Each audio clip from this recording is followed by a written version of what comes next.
안녕하세요. 인생의 답입니다. 은퇴하고 펼쳐질 인생 이막에 가슴이 두근거리시나요? 오늘은 조금 조심스럽지만 누구나 언젠가는 마주하게 될 이야기를 해보려 합니다.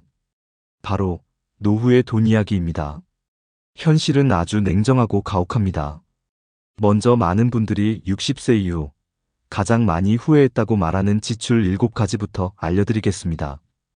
혹시 여러분도 지금 이런 지출을 하고 계신 건 아니시겠죠? 첫째, 과도한 자녀 교육비입니다.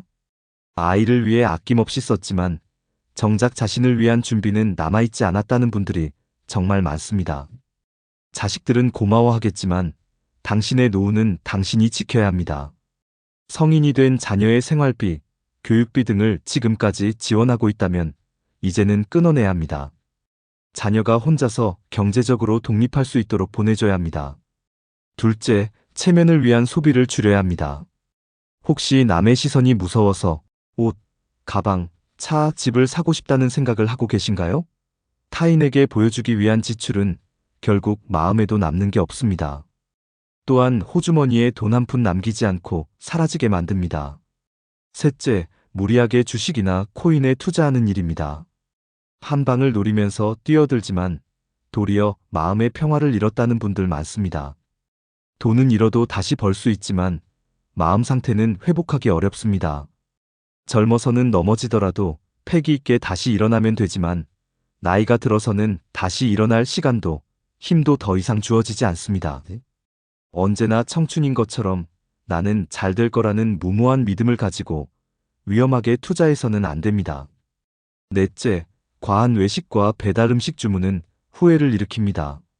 생활이 편리하다고 해서 외식하고 배달을 자주 이용하면 한두 푼이 쌓여서 생각보다 많은 돈이 나가게 됩니다. 그리고 식사는 건강하게 집에서 직접 만들어 먹는 것이 좋습니다. 다섯째, 명절이나 경조사비입니다. 좋은 마음으로 내는 돈이지만 횟수가 빈번해지고 금액이 커지기 시작합니다. 나에게 지나치게 부담되기 시작하면 마음도 힘들어집니다. 기억하세요. 마음의 진심은 액수로 결정되는 게 아닙니다. 적당한 금액을 넘어서서 무조건 큰 돈을 낸다고 해서 내 진심도 상대방에게 크게 전달되는 것은 아닙니다. 금액만 보고 나를 판단하는 사람은 어차피 내가 멀리해야 할 사람입니다. 진정한 친구라면 나의 진심을 먼저 보고 고마워할 겁니다. 여섯째, 부주의한 보증이나 대출은 서명하지 마세요. 믿었던 사람에게 돈을 맡기셨나요? 혹은 보증을 잘못 썼다가 노년의 삶이 송두리째 흔들렸다는 이야기는 주변에 자주 많습니다. 나이가 들수록 돈은 남에게 맡기지 마세요. 아무리 가까운 자식 사이라도 돈 거래는 함부로 하는 게 아닙니다.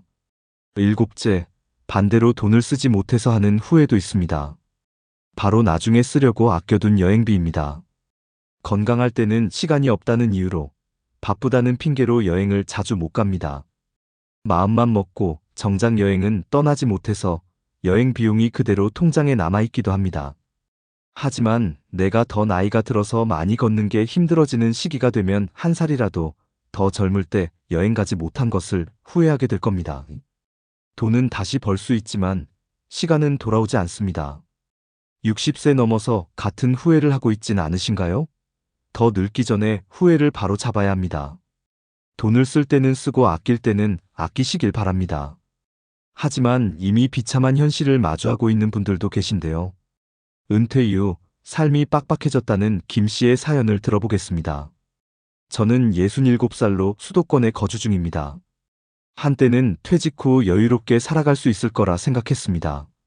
30년 넘게 일하며 퇴직금도 나름 괜찮게 받았고 그동안 자식들도 독립했으니 이제 나만의 시간을 갖고 싶었죠. 그런데 현실은 다르더라고요. 퇴직금이 예상보다 빨리 사라졌어요. 퇴직금을 받았을 때는 이만큼 있으면 충분히 살 수 있겠지라고 생각했죠. 그동안 아껴두었던 돈으로 여행도 가고 가끔 맛있는 것도 먹고 그렇게 여유롭게 지낼 줄 알았습니다. 하지만 생각보다 지출이 많았어요. 의료비, 집수리, 장보기도 무서워지고 한 달, 두 달 시간이 지나면서 퇴직금은 점점 줄어들더라고요.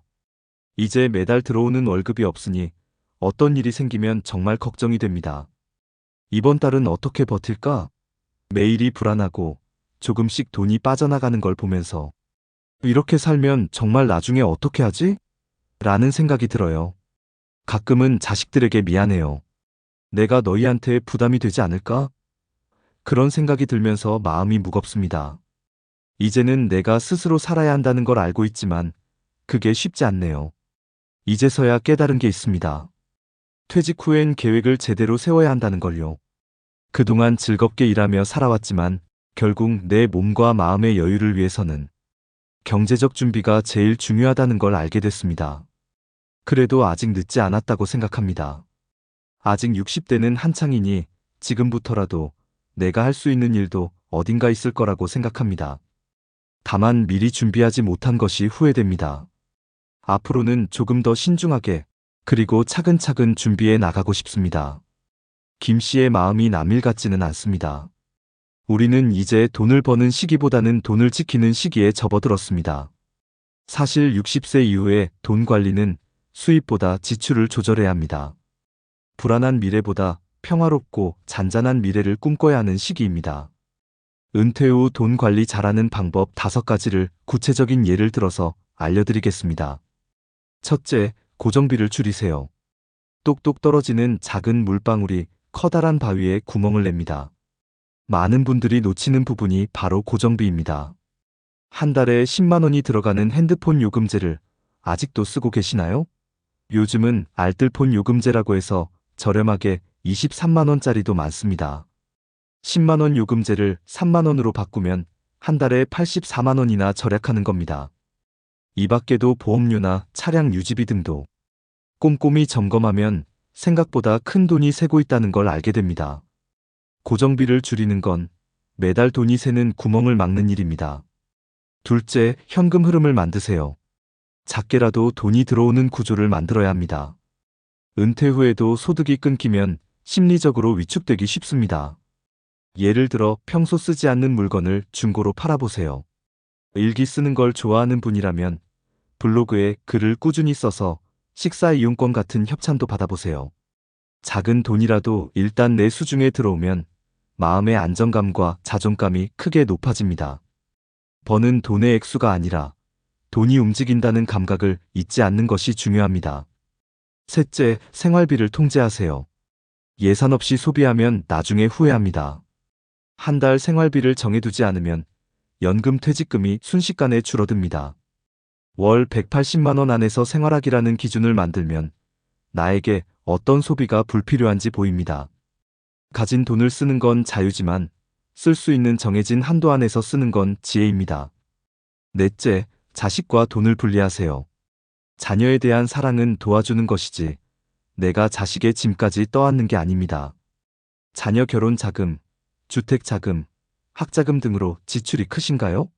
무리한 지원으로 인해 정작 자신의 노후가 무너지는 경우가 많습니다. 물론 부모로서 도와주고 싶은 마음은 이해됩니다. 하지만 엄마 아빠도 노후 자금이 있어야 한다는 사실을 자식들이 먼저 기억하게 해야 합니다. 자식을 사랑하는 일도 내 삶이 건강하고 풍요로워야 오래갑니다. 다섯째, 정서적 소비를 줄이세요. 외로움에 쓰는 돈이 가장 빨리 새는 돈입니다. 홈쇼핑을 보다가 덤을 많이 준다고 해서 충동 구매를 하신 적 있으신가요? 이번 주에 외식을 몇 번이나 하셨나요? 많은 분들이 허전한 마음을 돈으로 달래려 합니다. 하지만 마음이 허해서 쓰는 돈은 시간이 지나면 기억에도 남지 않고 통장만 비웁니다. 대신 산책, 독서, 봉사활동, 소모임 참여 같은 취미 생활로 채워보세요. 비용 없는 만족을 찾는 게 더 깊은 행복과 경제적 안정을 줍니다. 외로움은 돈으로 채우는 게 아니라 사람과 나눔으로 채워야 합니다. 돈 관리는 단순히 숫자를 다루는 일이 아닙니다. 내 삶을 정리하고 남은 시간을 후회 없이 살아가기 위한 태도입니다. 지금부터라도 조금씩 정리하고 지혜롭게 돈을 다스려 보세요. 인생 해답과 함께 천천히 그러나 단단하게 걸어갑시다. 나이가 들수록 돈은 단순한 숫자가 아니라 삶의 무게로 다가옵니다. 돈에 대해 동양과 서양의 철학자들이 남긴 명언도 많습니다. 버나드 쇼가 말하기를 가난은 죄가 아니지만 가난하게 살겠다고 결심하는 것은 죄다. 라고 합니다. 돈은 나쁜 게 아닙니다. 돈은 나의 존엄을 지키는 일입니다. 그리고 가족에게 짐이 되지 않는 방법입니다. 일본에서는 돈이 인생의 전부는 아니지만 돈 없이는 인생의 많은 것을 잃는다. 라고 합니다. 노후가 가까워질수록 몸보다 먼저 지치는 건 마음입니다. 돈이 넉넉하지 않으면 병원도, 여가도, 인간관계도 위축되기 시작합니다. 그래서 우리는 돈을 피하지 말고 돈을 배우고 돈을 통제할 수 있을 만큼 벌어둬야 합니다. 하지만 현실적으로 60대 이상에서 돈을 벌기란 쉽지 않습니다. 그래서 내가 가지고 있는 돈을 잘 하는 것도 무척 중요합니다. 돈은 단순히 지폐 한 장, 숫자가 아닙니다. 나의 삶을 지킬 수 있는 힘입니다. 은퇴 후 과연 얼마가 필요할까? 나는 과연 준비가 되어 있을까? 이 질문 한 번쯤 해보신 적 있으시죠? 대한민국 통계청이 23년에 발표한 노후 생활비입니다. 60세 이상은 한 달 생활비로 약 246만 원이 필요하다고 합니다. 최소한 180만 원은 있어야 은퇴하기 전처럼 살아갈 수 있다는 뜻입니다. 이것도 벌써 23년 자료니까 물가가 오른 지금은 180만 원보다 더 많은 돈이 필요할 겁니다. 하지만 현실은 아주 다릅니다. 우리 주변에 한 달에 180만 원을 마음 편하게 노후 생활비로 펑펑 쓸 수 있는 사람은 찾아보기 힘듭니다. 우리나라 65세 이상 노인의 절반 가까이는 기초연금과 자녀 지원에 의존하고 있고 노후 준비가 충분하다고 느끼는 사람은 10명 중 2명도 채 안 됩니다. 젊을 땐 돈이 없으면 일하면 되지만 노인이 되면 몸이 안 따라줍니다. 가고 싶은 곳이 있어도 먹고 싶은 게 있어도 돈이 없으면 그냥 참아야 하는 상황이 많아집니다. 무엇보다 아플 때 병원비 많이 나올까봐 치료를 망설여야 하고 자식들에게 부담 주기 싫어서 마음조차 꺼내지 못하게 됩니다. 그때 드는 감정은 혼자 감당해야 한다는 외로움이 아니라 내가 아무것도 할 수 없다는 무력감입니다. 다 돈 때문에 생기는 비참한 마음들입니다. 노후는 젊은 날 열심히 노력한 당신에게는 주어지는 평화로운 시간이어야 하지 않을까요? 지금부터라도 너무 늦지 않았습니다. 조금씩이라도 천천히 준비하고 나에게 다가올 노후를 준비하세요. 무엇보다 자신을 위해 돈을 모으는 용기. 그게 지금 우리에게 가장 필요한 준비일지도 모릅니다.